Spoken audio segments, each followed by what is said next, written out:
Hello everyone, কেমন আছো তোমরা সবাই? আশা করছি খুব ভালো আছো। আর আজ আমি চলে গেছিলাম আমার একটা বান্ধবীর বাড়িতে। কালী পুজো উপলক্ষে মানে আমার ইনভাইট ছিল। তো আমি দিদি গেছিলাম। তো সেখানে গিয়ে তোমাদেরকে ফুল গাছের কালেকশন দেখাবো না তা তো হয় না।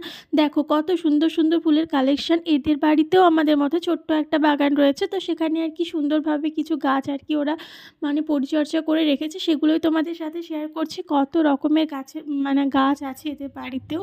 মানে এখন তো শীতকালে যেহেতু গেছিলাম, তো আমি উইন্টার সিজনের অনেক গাছই দেখতে পেলাম। বিশেষ করে গোলাপ ফুল আমার ভীষণ ভালো লাগছিল। গোলাপ আর গাঁদাতে তো প্রচুর ফুল ফুটে রয়েছে। আর এই দেখো চাইনিজ টগরগুলো কি সুন্দর করে কেটে রেখেছে। আর হোয়াইট গোলাপটা দেখছো কি সুন্দর কালার এসেছে প্রত্যেকটা গোলাপের। তবে না আর হ্যাঁ, চন্দ্রমল্লিকাগুলোতেও এদের কিন্তু প্রচুর কুড়ি চলে এসেছে। এখনই এরা কুড়ি নিয়ে নিয়েছে। আর আমার যেটা মানে অদ্ভুত লাগছিল, একটা আমের গাছ দেখেছিলাম যেটাতে এখনই মুকুল ধরে রয়েছে। তো আমি বাড়ি এসে মাকে জিজ্ঞাসা করতেই মা বলে